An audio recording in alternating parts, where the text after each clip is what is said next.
Daf Yomi, Tractate Sanhedrin, page 51a, part 2, with the words Yachol Afil Penuya.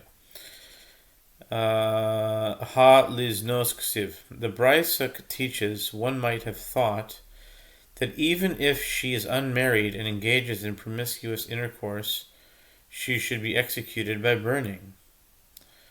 The Gemara asks, why might one think this? Isn't it written in the verse when she profanes herself by playing the harlot? This term is referring to a sinful relationship such as adultery, and not to the promiscuous intercourse of an unmarried woman.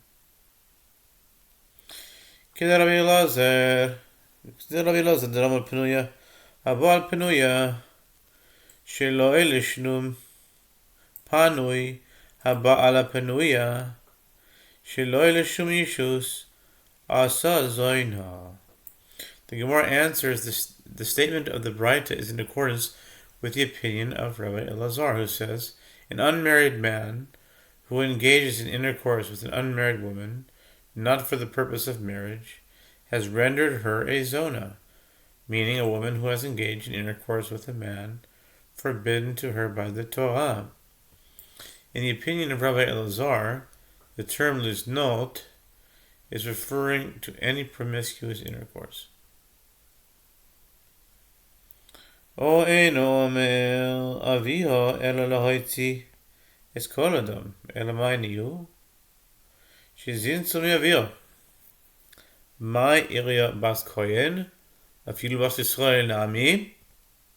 The Brisa teaches, or perhaps one might have thought, that the verse states her father only in order to execute all men other than her father. The Gemara asks, rather, what case is the verse referring to? Is it a case where she engaged in intercourse with her father? If so, why does the verse specifically mention the daughter of a priest? Even the daughter of a non-priest is executed by burning in such a case. Amar li Rabbi Yitzchak bar Avudimi Asya Hena.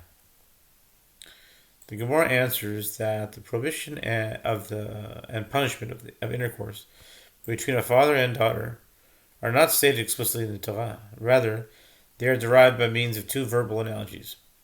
As Rav said, Rabbi Yitzchak bar Avudimi said to me, this prohibition is derived by means of a verbal analogy between the word hena in the verse, the nakedness of your son's daughter, or of your daughter's daughter, their nakedness you shall not uncover, for theirs, hena, is your own nakedness. Leviticus 18:10. And the word hena in a different verse, you shall not uncover the nakedness of a woman and her daughter. You shall not take her son's daughter or her daughter's daughter to uncover her nakedness. They, hena, are near kinswoman, if it is lewdness. Leviticus 18:17.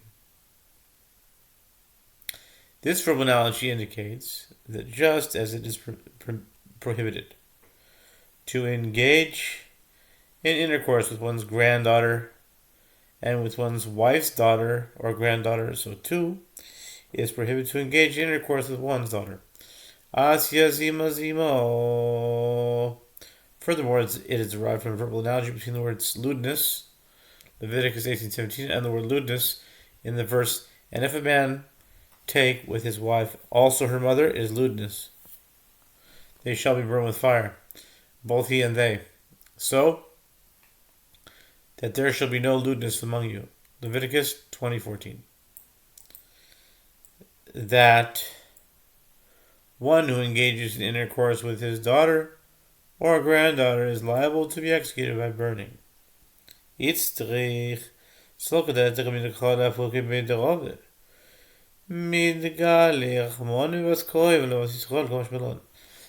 punishment for engaging in intercourse with one's daughter is derived from a verbal analogy and not stated explicitly, it was necessary for the verse to indicate that the daughter of a priest is liable to be executed by burning even if she commits adultery with a man who is not her father.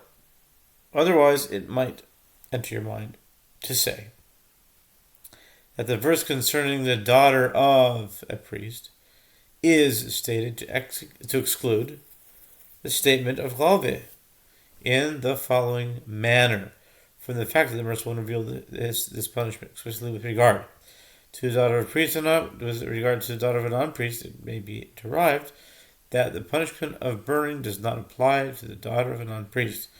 Therefore, the verse teaches us, through the expression of she profanes, that it is referring to a priest's daughter who committed adultery with any man and not just with her father.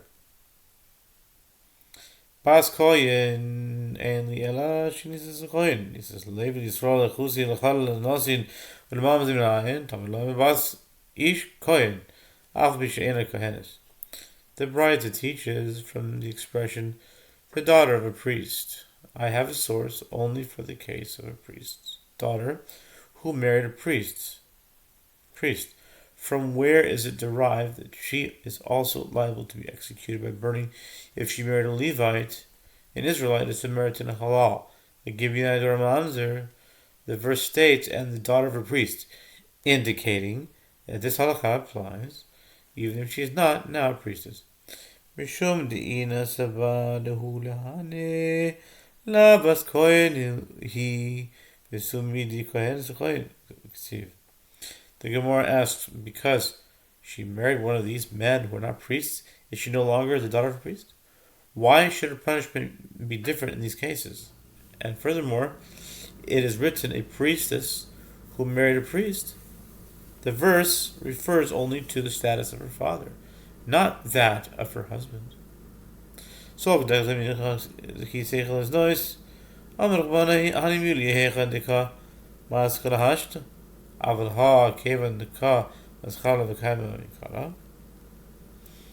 Gemara answers, it might enter your mind to say that when the Merciful One states when she profanes herself by playing the harlot, it indicates that this matter applies only in a case where she profanes herself now by committing adultery, but in this case, where she is married to a non-priest, since she is already profaned from the outset, for the time of her marriage, the verse does not apply to her. The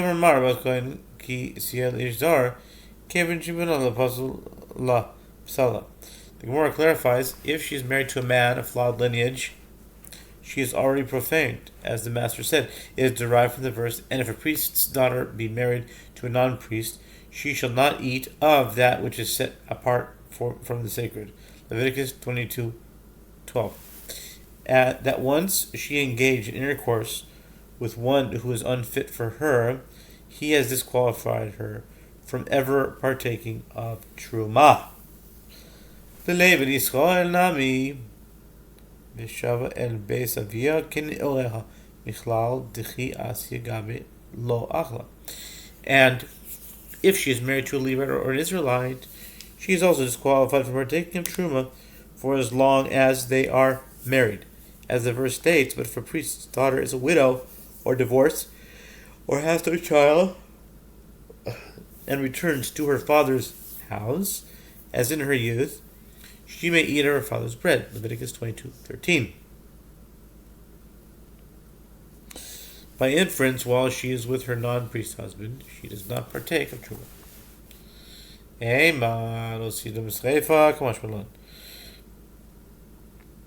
Evidently, the marriage of the daughter of a priest to anyone who is not who is not a priest involves some measure of profanation, and therefore one might say that she should not be punished by burning.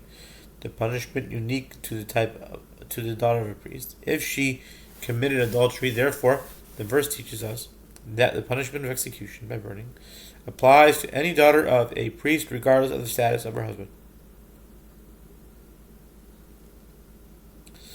Gemara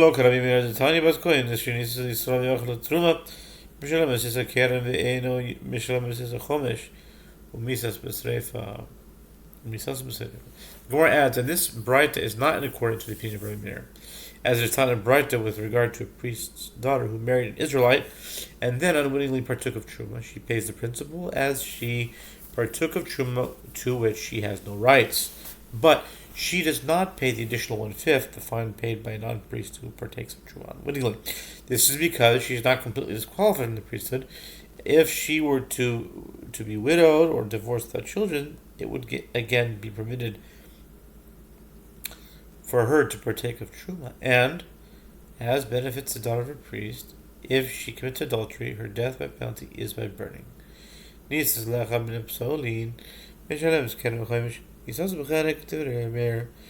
continues, but if she married one of the men who are unfit for her, for example, halal imams or a Gibeonite, she unwittingly partook of Truma. She pays the principal and the additional 1/5, as she is permanently disqualified from partaking of Truma. And similarly, if she commits adultery, her death penalty is by strangulation, like the daughter of a non-priest, as she is completely disqualified from the priesthood. This is the statement of Rabbi Meir. And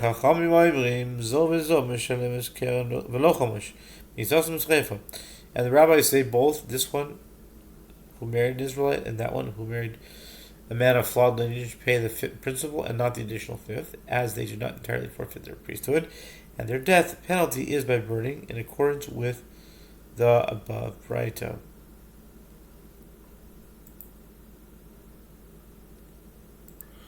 Rabbi Eliezer Omer, Esavia b'Sreifa v'Eschamia b'Skila. My Esavia v'Eschamia.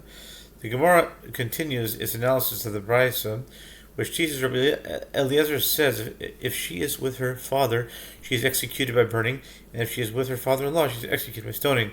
The Gemara asks, what is the meaning of the expressions with her father and with her father-in-law?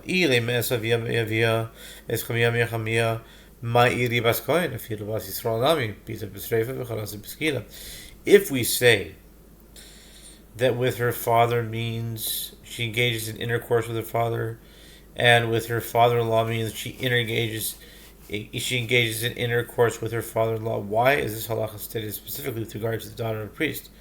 Even in the case of the daughter of a non-priest, the halacha is the same. In the case of one who engages in intercourse with his daughter, they are executed by burning. And in the case of one who engages in intercourse with his daughter-in-law, they are executed by stoning. Rather, the expression with her father means under her father's authority, meaning she is still betrothed and not married yet. And the expression with her father-in-law means under her father-in-law's authority, meaning she's married. Keman ikrabanan ha'amri. Nisuya tzitzever l'Yerusa ikrabi Shimon ha'amar achas arusa v'achas nisuya v'Yisrael. The Gemara asks, in accordance with whose opinion is this statement? If it is in accordance with the opinion of the rabbis, don't they say that the married daughter of a priest who committed adultery is singled out for execution by burning, but not one who is betrothed?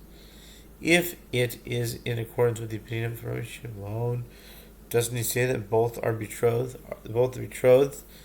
daughter of a priest and the married one are executed by burning? The opinion of Rabbi Eliezer does not accord with either of these opinions.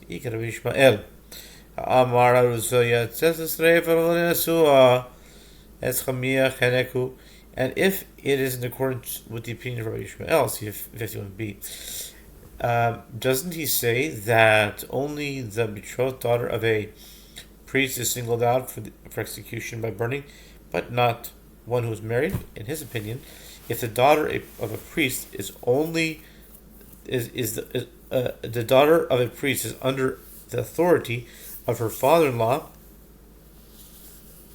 In other words, if she is married, her punishment is death by strangulation, like any other married woman who committed adultery. Shlach Rabbi Mishmei Rabbi Yossi Rabbi Chanina kachit atzaa shel Mishnah Yolem kerabanan ve'achika amar ki kol shehi mater mimisa sabiha maynihu Nisula Bas Kohen, the Afilu Nisua Bas Yisrael Bechenek, Ravin sent the following explanation in the name of Rabbi Yossi, son of Rabbi Chanina. This is the explanation of the Mishnah. The Breita, in other words, the Breita. Actually, it is in accordance with the opinion of the rabbis, and this is what it is saying.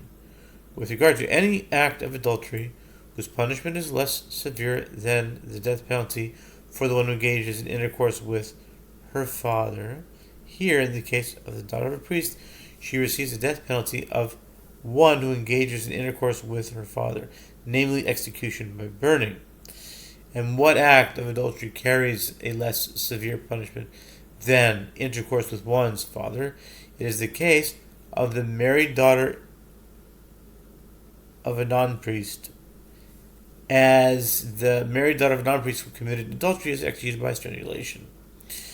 Kol she'ilamalam misazaviha ma'inihu arusa bas Yisrael de'ilu arusa bas Yisrael v'yam v'skila ahacha v'misas chamiyah v'skila. With regard to any act of adultery whose punishment is more severe than the death penalty for one who engages in intercourse with her father-in-law, in the case of the daughter of a priest, she receives the death penalty of one who engages in intercourse with her father-in-law, namely execution by stoning. And what case is it? It is the case of the betrothed daughter of a non-priest, as in general. The betrothed daughter of a non-priest who committed adultery is executed by stoning. Midi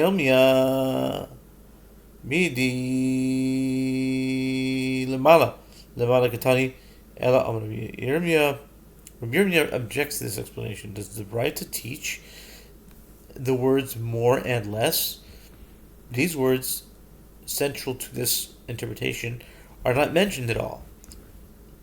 Rather, Rabbi Yirmiyah says an alternative interpretation.